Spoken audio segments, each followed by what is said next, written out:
ये MQ-9 reaper drone है, इसका एक हमलावर वर्जन भी है। तो अमेरिका ने हमें हमलावर वर्जन नहीं दिया, अटैक वर्जन नहीं दिया, हमें उसने केवल निगरानी वाला दिया है, MQ-9 रीपर ड्रोन। इसकी संख्या 31 की संख्या में हम लोगों ने अमेरिका से इसकी डील की है। इससे भी हमारी समुद्री निगरानी बढ़ेगी और समुद्र के चप्पे चप्पे पे हम लोग नजर रख सकते हैं यहाँ पर, क्योंकि हम लोग दोनों ओर से घिरते जा रहे हैं। श्रीलंका, मालदीव भी चाइना के इन्फ्लुएंस में धीरे धीरे काफी हद तक आगे बढ़ चुके हैं। इसी सिलसिले में भारत की जो हिंदुस्तान एरोनॉटिक्स लिमिटेड है, उसने थल सेना, वायुसेना और नौसेना के लिए ध्रुव हेलीकॉप्टर बनाए थे। इसमें जो नौसेना का वर्जन है ना, एडवांस लाइट हेलीकॉप्टर ध्रुव मार्क 3, ये नौसेना के लिए स्पेशली बनाया गया। इसमें ट्रांसपोर्ट का भी काम कर सकते हैं हम, सैनिकों को भी ले जा सकते हैं। कोई रेस्क्यू मिशन है, अगर कोई जहाज डूब रही है तो वहां बचाव का भी काम किया जा सकता है इसमें। और इसमें ना हम लोग टारपीडो भी लॉन्च कर सकते हैं, इसमें रडार भी दिया गया है। इसको अगर आप ध्यान से देखिएगा तो ये रेस्क्यू मिशन, कमांडो को ड्रॉप करना, इस सब काम में भी आ सकता है। इसके आगे देखिएगा जो थूथूर निकला हुआ है ना, ये थूथूर इसके रडार सिस्टम है सब, जिससे कि ये निगरानी में काफी ज्यादा सहूलियत उत्पन्न करता है। और इसमें सबसे अच्छा चीज क्या है कि क्योंकि नौसेना के काम का है चीज, कोस्ट गार्ड के काम का है, तो हमेशा इसे समुद्र के ऊपर ही उड़ना है। और समुद्र में उड़ने की वजह से एक डीमेरिट ये है कि अगर इंजन की कोई खराबी आती है, ऐसे नॉर्मल जगहों पे अगर इंजन खराबी आई है तो आप लैंड करा दीजिए वहां पे। इंजन बंद भी हो गया तो ऑटो रोटेट से धीरे धीरे जहाज आके नीचे उतरता है, जिससे कि उतनी नुकसान नहीं होता है। लेकिन पहाड़ी क्षेत्र पे और समुद्र के क्षेत्र पे अगर इंजन बंद हुआ या कोई दिक्कत हुआ तो बहुत पहाड़ी क्षेत्र में तो उलट जाता है सीधे। जैसे हमारे CDS बिपिन रावत सर का पहाड़ी क्षेत्र में था, वहां बचना काफी मुश्किल होता है। समुद्र में भी यही होता है, सीधे नीचे गिर जाता है। तो जब ये नीचे गिरेगा ना तो इसके अंदर बड़े बड़े बलून होते हैं, उसमें अचानक एयर भर जाएगा वहां पर, एयर बैग टाइप का, और ये डूबेगा नहीं। और इसमें से पायलट निकल के तुरंत उसके खोपड़िया पे उठ के बैठ जाएगा, हल्ला करेगा, डूब गई रे, हम जल्दी आओ, बचाओ हमको यहाँ पे। तो ये ठीक है ये नौसेना के काम में, क्योंकि अगर इमरजेंसी स्थिति आई तो उसमें भी कर सकते हैं। देखिए नौसेना के जहाजों को, हेलीकॉप्टर को दूर अगर समुद्र में है और वहां से अगर उसको निगरानी करना है तो बार बार अगर वो बंदरगाह पे या किनारे आएगा तो उसका फ्यूल खत्म होगा। इसलिए नौसेना का कोई जहाज अगर समुद्र में है, 500 किलोमीटर दूर समुद्र में, तो वापस नहीं आएगा, उसी जहाज पे उतर जाएगा। वहां उसका पायलट रेस्ट कर लेगा, पायलट की ड्यूटी भी चेंज हो सकती है, उसमें फ्यूल भर सकता है, एमुनिशन भर सकता है। लेकिन नौसेना की जहाजों पर या एयरक्राफ्ट कैरियर पे ज्यादा जगह नहीं होता है, इसलिए अगर कोई हेलीकॉप्टर का जो रोटर होता है ये बहुत ज्यादा जगह लेता है। इसलिए नौसेना की चाहे वो लड़ाकू जहाज हो, उनका भी विंग ऐसे फोल्ड हो जाता है, और हेलीकॉप्टर हो तो उनका जो रोटर होता है वो घूम जाता है। तो इसका ना रोटर जो होता है वो फोल्ड हो जाता है, जिस वजह से ये काफी कम जगह लेता है, और कम जगह लेने की वजह से वो कहीं भी खड़ा कर सकते हैं। फोल्ड करके इसे बांध दिया जाता है, नहीं तो फोल्ड किए हवा चला, तूफान उफान आया तो घूमने लगेगा यहाँ पे। इससे फायदा ये है कि इतने बड़े भारी भरकम हेलीकॉप्टर को आप छोटे से एरिया में कार की तरह पार्किंग कर सकते हैं। देखिए ये सारे हेलीकॉप्टर खड़े हैं, सबका यहाँ रोटर ऐसे करके बांध दिया जाता है। तो ये बहुत फायदा करता है हेलीकॉप्टर में, तो इससे भी हमारी निगरानी काफी बढ़ेगी।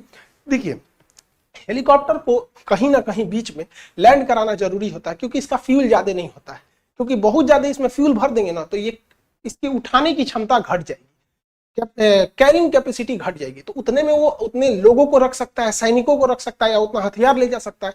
लेकिन अगर ये समुद्र में गया है तो अगर वहां उसको एक जहाज चाहिए लैंडिंग करने के लिए, तो यहाँ जहाज लैंड कर सकता है। या अगर कोई जहाज पर कोई लुटेरों ने कब्जा कर लिया, अभी देखेंगे हैती विद्रोहियों ने एक जहाज को बाब अल मंदेब जल संधि, जिसको आंसुओं का द्वार भी कहते हैं, वहां पे कब्जा कर लिया वहां पे हेलीकॉप्टर से। तो अगर हमें कमांडो उतारना है तो उस कंडीशन में भी ये काफी हेल्प करता है, क्योंकि इसमें बैठने की भी कैपेसिटी ज्यादा रहती है। कमांडो इसमें भी बैठ सकते हैं यहाँ पर हेलीकॉप्टर पे लैंडिंग के लिए।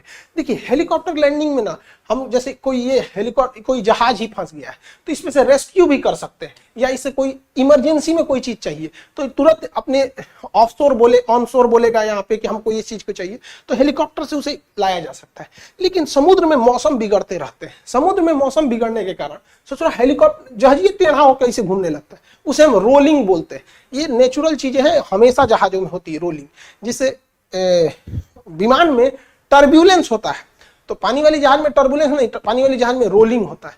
अब बताइए उस रोलिंग कंडीशन में हेलीकॉप्टर को तो उतारना आफत हो जाएगा, यहाँ पे उतरेगा कैसे यहाँ पे। तो इसके लिए यूज किया जाता है बियर ट्रैप का। ये बियर ट्रैप जो होता है ये इसी का यूज किया जाता है। इस बियर ट्रैप को एक आदमी यहाँ से मैकेनिकली कंट्रोल कर रहा होता है। कोई भी जहाज जब इसमें आता है तो अपने नीचे से एक केबल ले आता है, वो केबल इस बियर ट्रैक से अटैच हो जाता है और इस हेलीकॉप्टर, इस जहाज को ये बैठा ऑपरेटर जो होता है ये उसे सिंक कर देता है। अगर जहाज इधर घूमेगी तो हेलीकॉप्टर भी ऑटोमेटिक इधर घूम जाएगा। जैसे कनेक्ट होगा ये बियर ट्रैप से ये इसका केबल, तो ये दोनों एक ही डायरेक्शन में जाएंगे। अगर ये भी जाएगा तो ये भी जाएगा, मतलब पायलट को अब आसानी हो जाएगी बियर ट्रैप में फंसाने के बाद यहाँ पर। तो ये बहुत जरूरी होता है खराब मौसम में उतारने के लिए। देखिए भारत जो है ना, इधर पाकिस्तान से टेंशन में है और इधर चाइना से। ये दोनों, चाइना के पास पनडुब्बियां इतनी ज्यादा हैं कि अगर हम पनडुब्बी बनाने की चालू करेंगे तो चाइना की बराबरी करते करते हमें 50 साल लग जाएंगे। और पनडुब्बी किसी भी समय इतनी छोटी होती है कि भारत के आगे ये हमला कर सकती है, खतरा बन सकती है। पाकिस्तान की पनडुब्बी IPNS साद, जब हम लोग ने सर्जिकल स्ट्राइक किया था तो यहाँ कराची के बंदरगाह से गायब हो गई थी, अंदर घुस गई थी। और हम लोग जब उसे सर्च करते गए करते 21 दिन बाद मिली थी। तो हमें ये एरिया को सिक्योर करना है। अब इतने बड़े एरिया को सिक्योर करना अपने आप में एक चैलेंज है और एक तरह के हथियार से, एक तरह के एयरक्राफ्ट से आप नहीं कर सकते। कम दूरी के लिए अलग चाहिए, ज्यादा दूरी के लिए अलग चाहिए, मीडियम के लिए अलग चाहिए। तो देखिए इसके लिए हम लोगों ने इसका तोड़ निकाल लिया कि अगर पास की निगरानी करना है तो ध्रुव हेलीकॉप्टर ठीक है। पास की निगरानी के लिए ध्रुव हेलीकॉप्टर, क्योंकि हेलीकॉप्टर को बार बार आना जाना रहता है यहाँ पे, तो पास की निगरानी के लिए हमारे लिए वही सही है। थोड़ा उससे दूर जाना है तो MQ-9 रीपर ड्रोन यूज कर लेंगे। तो MQ-9 रीपर ड्रोन क्योंकि बैटरी से है, वो एयर रिफ्यूलिंग भी उसमें नहीं हो सकता और उसे वापस लाना होता है। अगर ज्यादा दूर जाना है, उससे भी ज्यादा दूर अगर हम लोग को जाना है तो वहां पे हम लोग 9 यूज करेंगे C295 जहाज टर्बोप्रॉप, क्योंकि वो एयर रिफ्यूलिंग कर सकता है।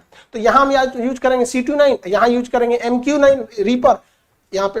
और बहुत दूर जाना है, बहुत दूर के लिए, तो बहुत दूर के लिए हम लोग यूज करेंगे P8I को। P8I ये जो है पोसाइडन। तो हम लोग 4 लेयर की सिक्योरिटी कर देंगे। इससे क्या है कि कोई भी पनडुब्बी और हिंद महासागर में हम डोमिनेट अच्छा कर सकते हैं।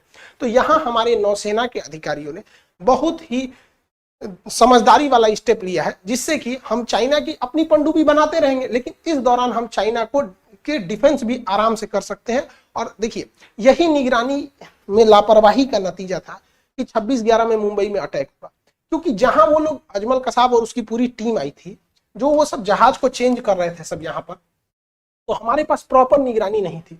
तो उसी समय से ये सब सिलसिला चलते आ रहा है। तो आपको क्या लगता है इसके बारे में कि ये निगरानी व्यवस्था बेहतरीन है या नहीं है? और यूपीएससी और बीपीएससी वाले जितने एस्पिरेंट हैं, देखिए पिछले साल जो हम लोगों ने यूपीएससी दिसंबर में लॉन्च किया था, वो बैच लगभग हम लोग कंप्लीट कर चुके हैं। लगभग 90% उसका सिलेबस खत्म हो गया और दिसंबर तक उसके पूरे सिलेबस को खत्म कर देंगे हम लोग। फिर 4 महीना उसमें रगड़ के test series, previous year question, revision, सारी चीज कराए जाएंगे और एकदम बेहतरीन इस बार का रिजल्ट होगा आप लोग का। और जो लड़के अगले साल के लिए तैयारी कर रहे हैं, 2025 के लिए कर रहे हैं, जो क्योंकि अब तो मई में एग्जाम हो जाएगा उसका, तो जो 25 कर रहे हैं उन लोग के लिए बीपीएससी और यूपीएससी दोनों के लिए दिसंबर महीने में रेडी रहेंगे लोग यहाँ पर एकदम सारे लोग। पिछली बार भी हम कहे थे कि दिसंबर के फर्स्ट वीक में आया था, तो इस बार भी कहते हैं जो शुरुआत के लड़के रहेंगे उन लोगों को काफी ज्यादा कुछ सहूलियत दी जाएगी। हालांकि शुरुआत में एडमिशन में आप लोग सर्वर भी उड़ा देते हैं, तो इसलिए सब लोग बढ़िया से तैयार रहिएगा, कुर्सी की पेटी बांध लीजिएगा, मौसम बिगड़ने वाला है, ठीक है। तो यूपीएससी और बीपीएससी वाले एस्पिरेंट के लिए आप सब लोग एकदम रेडी रहिएगा। जो बच्चों को इस साल एग्जाम देना है उन सब लोग के लिए शुभकामनाएं। मन लगा के पढ़ाई कीजिए। आई होप आपको ये टॉपिक समझ में आया होगा। मिलेंगे नेक्स्ट क्लास में। जय हिंद।